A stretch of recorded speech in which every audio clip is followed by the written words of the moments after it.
You're sitting in a meeting and your phone buzzes. You don't pick it up, but you feel this pull. Then 5 minutes later, you check it anyway, even though nothing important happened. Or you're trying to fall asleep and your hand keeps reaching for your phone like it has a mind of its own. You scroll through the same apps, see the same content, feel more wired than before, but you can't seem to stop. If this sounds familiar, you're not alone and you're not weak. You're experiencing something that millions of people struggle with, using your phone as an anxiety management tool that actually makes anxiety worse. Let's talk about what's really happening here, because understanding the pattern is the first step to changing it. When anxiety hits, your nervous system activates what we call the fight or flight response. Your brain is scanning for threats, your body is preparing for action, and you feel this restless, uncomfortable energy. You need to do something with that energy, and your phone offers the perfect illusion of productivity and connection. Checking your phone feels like you're doing something useful. You're staying informed, staying connected, being responsible. But what's actually happening is much more complex. Your phone provides what psychologists call intermittent reinforcement. Sometimes you get something rewarding, a message, a like, interesting content. Sometimes you don't. This unpredictable reward schedule is the same pattern that makes gambling addictive. Your brain releases small hits of dopamine, not when you get the reward, but in anticipation of possibly getting it. When you're anxious, these small dopamine hits feel like relief. They give your spinning mind something to focus on, and they create the illusion that you're taking action to solve your problems. But here's the catch: the relief is temporary, and the underlying anxiety remains untouched. Think about it this way. Anxiety is often about uncertainty. What if this happens? What if that goes wrong? What if I'm missing something important? Your phone seems to offer a solution to uncertainty. You can check the news, check your messages, check the updates. You're gathering information, staying on top of things. But information without context often increases anxiety, rather than reducing it.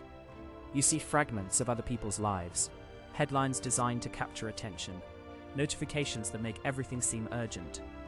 Your nervous system, already on high alert, interprets all of this input as confirmation that there's more to worry about. Carl Jung wrote about the difference between being busy and being present. When we're anxious, we often choose busyness because presence feels too uncomfortable. Checking your phone is the ultimate form of productive busyness. You're always doing something, always consuming content, always responding to something. But this constant doing prevents you from actually processing the anxiety. Instead of feeling the discomfort, understanding what's driving it and letting it move through you naturally, you're numbing it with digital stimulation. The Stoics understood that we suffer more in imagination than reality.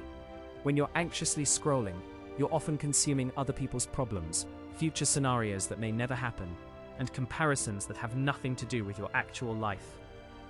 You're literally filling your mind with imaginary suffering. Here's what makes phone checking particularly insidious during anxiety. It feels responsible. You're not drinking or avoiding your responsibilities. You're staying informed and connected, but you're still avoiding the real work of processing your emotions. Let's look at some common patterns.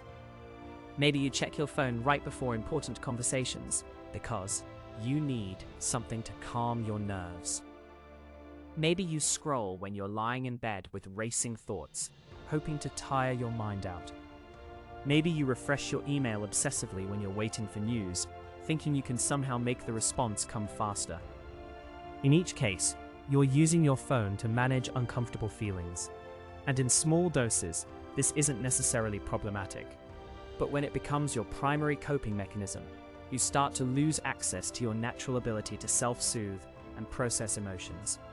Your nervous system learns that discomfort equals phone time. So every time you feel anxious, stressed, or uncertain, your brain automatically reaches for digital stimulation. You're conditioning yourself to avoid sitting with difficult feelings. The real problem isn't the phone itself, it's that compulsive phone use prevents you from developing genuine distress tolerance. You never learn that you can sit with anxiety without needing to immediately fix or distract from it. You never discover that uncomfortable feelings have a natural beginning, middle, and end. Machiavelli wrote about the importance of understanding the nature of the problems we face. Phone checking during anxiety feels like problem solving, but it's actually problem avoidance. You're not addressing the source of your anxiety. You're just temporarily drowning it out with information and stimulation. So what's the alternative? First, start noticing the pattern without judgment. When do you reach for your phone? What are you feeling right before you check it? What are you hoping to find? Most people discover that they're looking for reassurance, distraction, or a sense of control. They want to feel connected to other people, or they want to feel productive, or they want to escape from uncomfortable thoughts and feelings. Once you understand what you're really seeking, you can find healthier ways to meet those needs. If you're looking for connection, send a specific message to someone you care about instead of scrolling through social media. If you want to feel productive, do something concrete in your physical environment. If you need distraction, choose something that actually engages your mind, rather than just stimulating it. But sometimes, the most radical thing you can do is nothing. Just sit with the anxiety. Feel it in your body. Notice that it's uncomfortable, but not dangerous. Breathe with it. Let it be there without needing to fix or change it. This isn't about perfect phone discipline or never checking your device. It's about recognizing when you're using your phone to avoid your inner world and making conscious choices about how you want to handle difficult emotions. Your phone will always be there. Your notifications will wait. But this moment, this opportunity to be present with yourself, even when it's uncomfortable, is happening right now. You have more strength than you realize. You can sit with uncertainty without immediately reaching for distraction. You can feel anxious without needing to scroll it away. The next time you notice your hand moving toward your phone when you're feeling unsettled, pause for just 10 seconds. Ask yourself what you're really looking for. Sometimes you'll still choose to check your phone, and that's okay. But sometimes you'll discover that what you actually need is to take a deep breath, feel your feelings, or simply be present with yourself. That's where real calm begins. And if this spoke to a part of you that rarely gets heard, stay with that feeling for a moment. You are not broken because you feel deeply. You are only beginning to understand yourself. Subscribe to Inside the Labyrinth for more reflections on the hidden patterns of the human mind.